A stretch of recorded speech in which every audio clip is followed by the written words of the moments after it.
morning, everybody. Welcome to Breakfast with Brandon. Excited to be here today. I have a guest on today, Jeff DeWitt, which he is currently the treasurer of the state of Arizona. That's right. Was the COO and CFO of the Trump campaign. Correct. All right, a great man. He's joining us today, and we're going to talk about Lavar Ball and the situation with his child being arrested and being released. President Trump did a wonderful job at getting him back into the United States safely. And I'm going to shoot it to you and let you tell me what's your opinion about the whole situation. Well, you know, when we watched this happen, and I actually went on TV and talked about it a few days ago, the players came out and they thanked the president, rightfully so, for getting them back from China. Now, these three players were shoplifting in multiple stores in China while they're there for a basketball trip with the team and get arrested. They faced 10 years in a Chinese prison. The president calls, gets them out. And that should have been the end of the story. They thank the president, everything's good. Now Lavar Ball comes out, the father, and says he's not thankful and doesn't want to give any credit to the president, obviously for political reasons. And so it's back in the news today. And there are some people saying, well, Lavar Ball is just trolling, you know, trying to get likes on his Facebook page or sell product, which is probably the case. But again, if he would have said this, if he really had the guts to say this, why didn't he say it when his son was still in China? Because his son would still be in China. Right. So you notice how he waits. He doesn't have the guts to do it then. He waits till now when it's too late, and this comes out with his statement. So I think it was a chicken move on his part. I think it's terrible, and they need to give credit. And thankfully, his son did give credit to the president, who did bring them back. Right. And I think this is a testament of President Trump and his closing deals. He was able to get these kids back. I don't understand for the life of me, as a parent, why wouldn't you be thankful for a president? I don't care who it is. The president of the United States, whether you like him or not, it doesn't matter.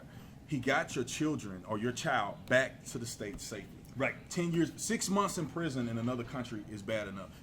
They were facing up to 10 years in prison. Right. And I don't understand how this gentleman is not thankful for that. Obviously, his children were thankful. Right. I'm glad that they got on TV and said it. I know President Trump wanted to hear from them to see if they were going to say thank you or not. And they did. Rightfully so. Yep. But I wonder if he's trolling because, he could be making his little political stance. He can get some likes on Facebook. Everybody's talking about him now. Right. When he was irrelevant not too long ago. Yeah. But he's a fiery guy, and I think that him and Trump are going to spar back and forth. Now, this is the question I have for you. Do you think that Donald Trump is going to allow him to have the last word?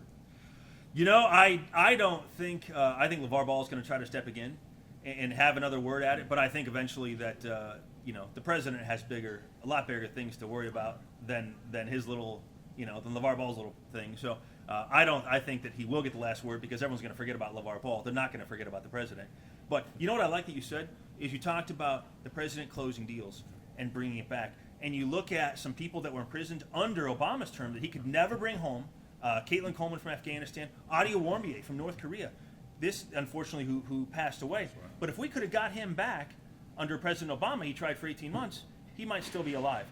Donald Trump, very early in office, gets Adia Warmbier back from North Korea. Same thing with China. I mean, President Trump makes the call to China, and in a matter of hours, they're on a plane headed back. That is how seriously other countries are taking President Trump. And it goes to what you said, closing deals, and it goes to how seriously, again, other countries take him. And that's what we really need to get to the issue here. At the bottom of is that a lot of people take President Trump seriously all over the world. I don't think anybody takes Lavar Ball seriously. Right, exactly. And that's why I voted for him, because he's a great man. He does what he's supposed to do. I don't care if you like him. I don't care what you think about him. His results matter. His results are being shown before the world, and I love it. So thank you for coming on to the show. We love to have you. We love that you are in Arizona with us. Anytime, hopefully Brandon. You come back to the show. You bet. So thank you guys for joining me on Breakfast with Brandon. Please go to the comment section, comment below. Let us know how you feel about the subject matter. Let us know if you have anybody else you want us to bring on the show. We appreciate you guys. We love you. We'll be praying for you, and we'll see you next time.